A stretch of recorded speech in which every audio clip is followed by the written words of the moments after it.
Hello everyone! Welcome back to our channel. In today's video, ipapakita namin sa inyo ang Botanic Gardens and Bird World. And I have here with my daughter, Rian. It's her school holiday. And since day off ko, we decided to come here to Maleny Botanic Gardens. So, samahan niyo kami.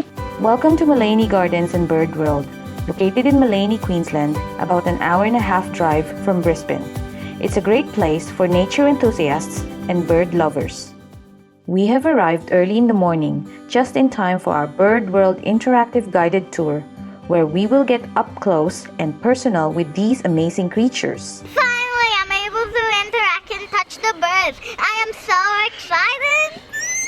Now, it's time to go into the aviaries, which are home to over 600 native and exotic birds from around the world. The moment we stepped into the first aviary, we were greeted by a chorus of chirps and tweets. It's very nice here kasi you can interact with the birds, or kapag hindi sila lumapit sa'yo, you can just see them and they're so beautiful. As we walk through the aviaries, I have seen some familiar birds that I can now see up close, such as the golden finch, black cockatoos, and the blue and yellow macaw. You don't usually get to have this kind of experience. All birds are usually na umaalis kapag lumalapit ang tao, but this one is so good. But you just kind of like thinking, anong ginagawa niya? You don't know. I don't know. As we move to the next aviaries, we were welcomed by some friendly birds. They are so comfortable around people that they can just land on your head or shoulders anytime. It was awesome. I felt a moment of connection. Imagine the excitement when a friendly bird lands gently on your head or shoulders.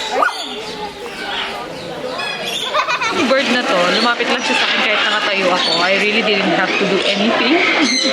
So, try not to push them away. And that concludes our 50-minute bird encounter.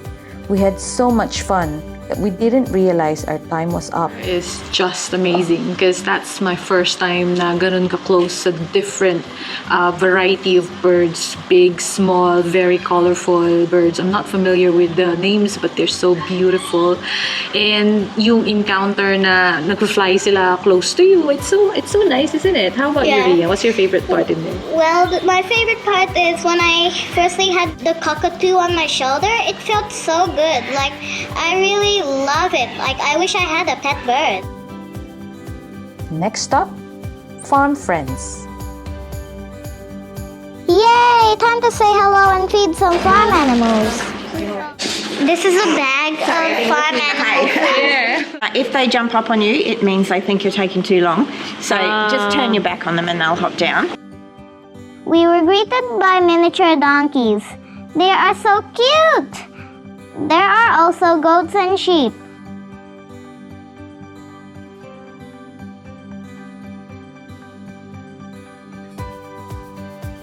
I saw and thought of saying hello to the pig.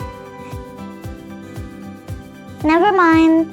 I don't want to disturb a sleeping porky. That's not all. We also found a bunch of chickens chilling on the fence. Wait, let me try to pet this chook. Oh well, it's a fail. And finally, over to the fluffy bunny. This one was friendly. We attempted to walk our way to the beautiful areas of the garden, but it was exhausting. On to plan B.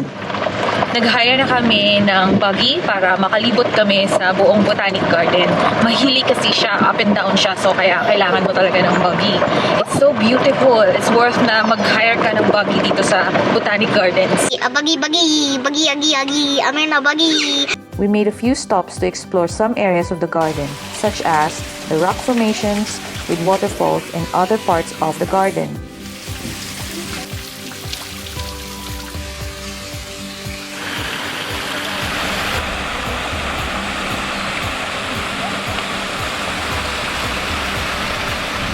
That's the Glass House Mountain. It looks so beautiful from up here. Then we found a beautiful spot surrounded by fragrant flowers and overlooking the Glass House Mountains. We set up here for our family lunch. There's something truly delightful about eating in the middle of the nature.